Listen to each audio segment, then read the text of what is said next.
You ever wander into the Appalachian woods and feel like something's watching you just out of sight? That's the kind of terror I'm talking about. When I was 19, I took a summer job as a trail guide in the Blue Ridge Mountains, near Grayson County, Virginia. It was good money, and I loved the woods. Grew up in them, knew every ridge and creek like my own backyard. But there was one spot, a place locals called Whispering Hollow, that nobody talked about unless they had to. It was a sunken valley, maybe a mile off the main trail, where the trees grew so dense the sunlight barely touched the ground. The air there always felt heavy, like you were breathing through a wet cloth, and the silence was so thick you could hear your own heartbeat. I'd heard rumors, hikers getting lost for days, strange voices calling their names, but I figured it was just old mountain gossip, until the day I led a group right into it. It was late July, and I was guiding a family of 4, mom, dad, and 2 teenage kids, on a day hike. They were city folks, all smiles and fancy gear, wanting to see real wilderness. Everything was fine until the dad insisted we take a shortcut he'd found on some app. I tried to steer them away, but he was stubborn, and I didn't want a bad review. The path he picked veered toward Whispering Hollow. I didn't realize it at first, not until the trail narrowed and the air got that heavy, damp feel. The birds stopped singing, and the wind just died. My gut was screaming to turn back, but the family was already too far ahead, snapping photos and laughing. Then I heard it, a whisper, low and sharp, like someone hissing my name. Jacob. It wasn't the family. They were 20 yards ahead, oblivious. I froze, scanning the trees, but there was nothing, just shadows and that suffocating quiet. I called out to the group, told them we were turning back, but the mom waved me off, saying they wanted to see the valley up ahead. That's when the whispers got louder. Not just my name now, but words I couldn't make out, like a crowd murmuring just out of earshot. The family didn't hear it, but I saw the kids' faces change. They looked uneasy, like they felt something wrong too. We reached the edge of the hollow, where the ground dipped into a bowl-shaped clearing surrounded by gnarled oaks. The center was a patch of bare dirt. No grass, no weeds, just this unnatural circle that looked like it had been scorched clean. I told everyone to stay put, but the dad, still acting like he knew better, stepped into the clearing. That's when the whispers stopped, and something else started. A low, rumbling hum, like the earth itself was vibrating. The dad froze, his face going pale, and then he screamed, clutching his head like something was clawing at his skull. The mom and kids were yelling, trying to pull him back, but he just kept screaming, "It's in my head! It's in my head!" I don't know what made me do it, but I grabbed a stick and scratched a line in the dirt between him and the center of the clearing. The humming stopped, like someone flipped a switch, and the dad collapsed, gasping. He said it felt like voices were trying to crawl inside his mind, telling him to walk deeper into the hollow. We dragged him back to the trail, half carrying him, and booked it out of there. The whispers followed us, fading only when we hit the main path.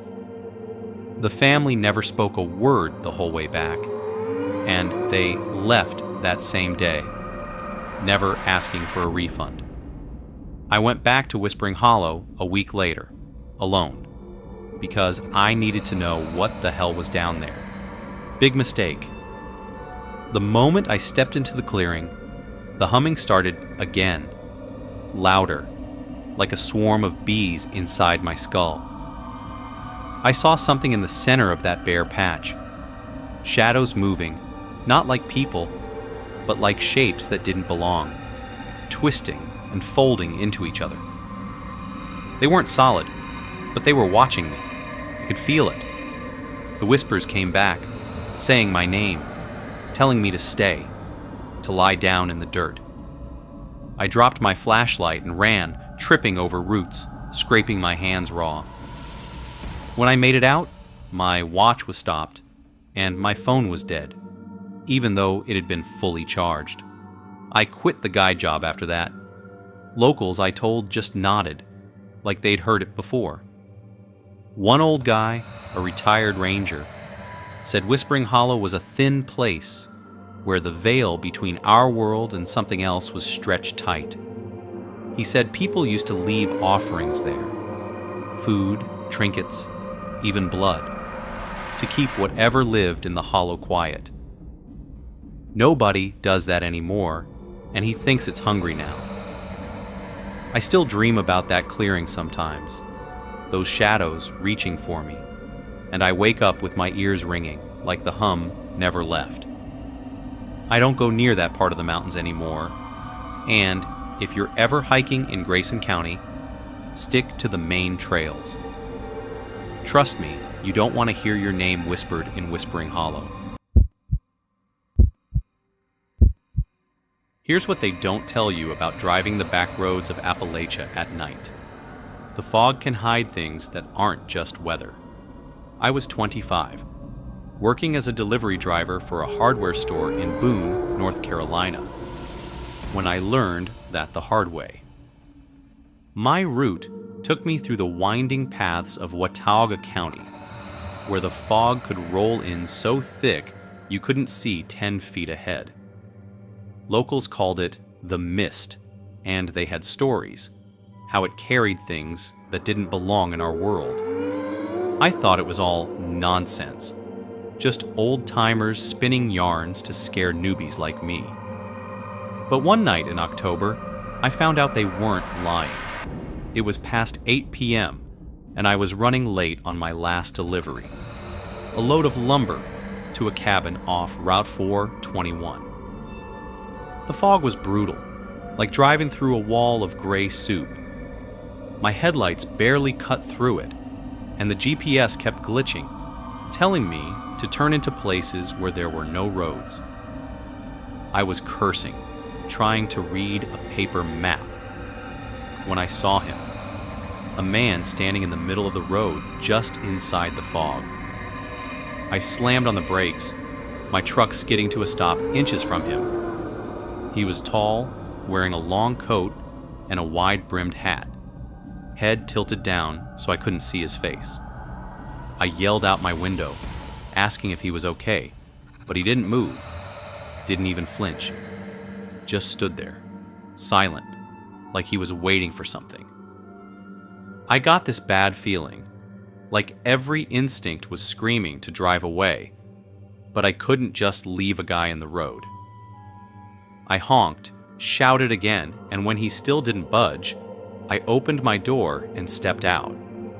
The air was cold, wet, and smelled like damp earth, and something sour like rotting leaves. I called out, "Hey man, you need help?" That's when he lifted his head, and I swear my heart stopped. His face wasn't right. Too pale, too smooth, like a mask made of wax. His eyes were black, not just dark, but empty, like holes that went on forever.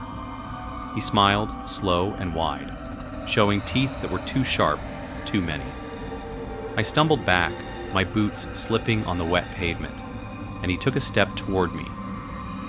His movements were wrong, jerky, like a puppet on strings. The fog seemed to curl around him, thicker, like it was part of him. I yelled something, I don't even remember what, and scrambled back into my truck, locking the doors. He kept walking, slow, deliberate, that smile never fading. I threw the truck into reverse, flooring it, but the fog was so dense I couldn't see where I was going. I glanced in the rearview mirror, and he was there, right behind the truck, closer than he should have been, like he'd moved without moving. I don't know how I made it out of that stretch of road. I just kept driving, half blind, until the fog thinned and I hit a gas station a few miles away.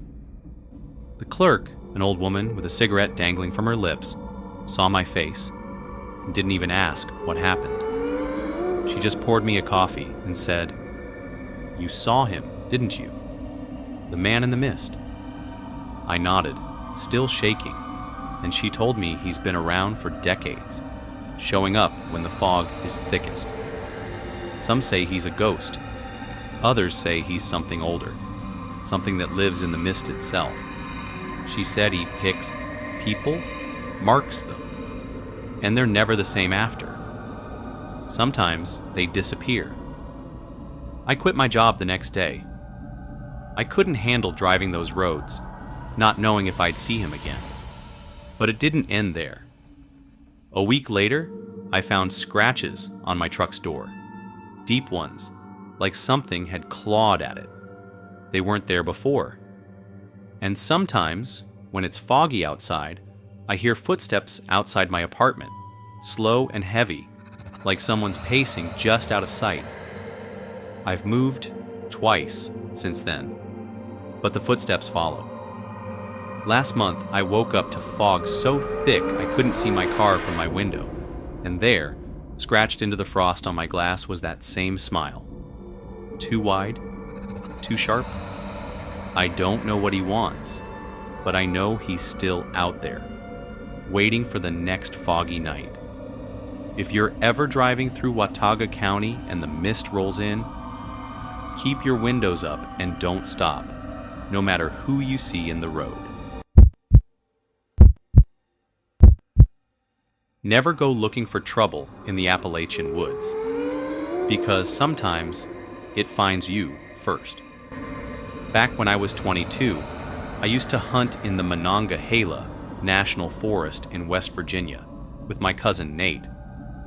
We'd spend weekends tracking deer, just the two of us, deep in the woods where cell service was a pipe dream. It was our escape, you know? Just nature, a couple rifles, and a cooler of beer. But one fall, we stumbled across something in those woods that made me swear I'd never hunt again. We called it the Bone Altar, and what happened out there still haunts me every time I close my eyes. It was early November, leaves crunching under our boots, air crisp enough to see your breath. We were a good 5 miles from our truck, following a deer trail that looked promising. Nate was ahead, pointing out tracks, when he stopped dead, holding up a hand. I thought he'd spotted a buck, but his face was all wrong, pale, eyes wide. He pointed to a clearing just off the trail, and that's when I saw it. A pile of bones stacked neat as you please, in the shape of a pyramid about 4 feet high. Deer skulls, rabbit pelts, bird wings, all arranged like some sick art project. At the base were stones, smooth and black, carved with symbols I didn't recognize, like jagged lines and loops that hurt to look at too long. I laughed it off, said it was probably some weird hunter's prank, but Nate wasn't buying it.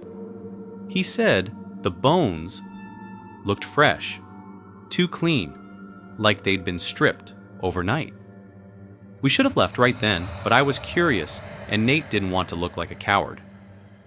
We crept closer, and that's when I noticed a smell. Not rot, but something sharp, like ozone after a lightning strike. The air felt heavy, like before a storm, and the forest was quiet. No birds, no wind, nothing. I reached out to touch one of the stones, and Nate grabbed my arm, hissing, "Don't!" He said he'd heard stories from his grandpa about places like this. Altars, he called them, built by people who worshipped things that weren't gods. We backed off, ready to head out, when we heard it. A low chant, like voices humming in unison. coming from deeper in the clearing. It wasn't English. It wasn't any language I knew. Just this guttural drone that made my stomach twist. We ducked behind a tree, hearts pounding, and peered out. Through the trees, maybe 50 yards away, were figures, 5 or 6 of them, cloaked in dark rags, standing in a circle. They were swaying, heads bowed, around something I couldn't see. The chanting got louder, and I swear, the ground was shaking, like the earth was humming along with them. Nate whispered we should run, but I couldn't move. I was glued to the spot, watching as one of the figures stepped forward, holding something that glinted in the dim light, a knife. They knelt, and I heard a sound like a wet snap, then a scream, high and sharp, that cut off fast. The chanting stopped, and the figures turned all at once, like they knew we were there. I couldn't see their faces under the hoods, but I felt their eyes, heavy and wrong, locking onto us. Nate grabbed my arm, yanking me back, and we ran, crashing through the underbrush, branches tearing at our clothes. The forest came alive behind us, twigs snapping, footsteps pounding, and that chant starting up again, closer now. I don't know how long we ran, but it felt like hours, my lungs burning, legs screaming. We lost the trail, just sprinting blind until we stumbled into a creek and collapsed, gasping. The chanting was gone, but the silence was worse, like the woods were holding their breath. We didn't dare move until dawn, and when we finally made it back to the truck, it was covered in those same symbols from the stones, scratched deep into the paint. We never told anyone, not even the cops. Who'd believe us? But a month later, I found out a hiker went missing in that part of the forest. Same week we were there. They never found him, just his backpack torn to shreds. I tried to forget it, but last year I went back to the forest. Not to hunt, just to see if the altar was still there. It was, bigger now, more bones, more stones, and fresh blood pooled at the base. I didn't stick around, but as I left, I heard it again, that chant, faint, coming from the trees. I don't know what's out there in Monongahela, but it's not human, and it's not done. If you're ever hunting in those woods, steer clear of any clearings. Some things are better left unfound. Hit that subscribe button for more true horror stories that'll keep you up at night.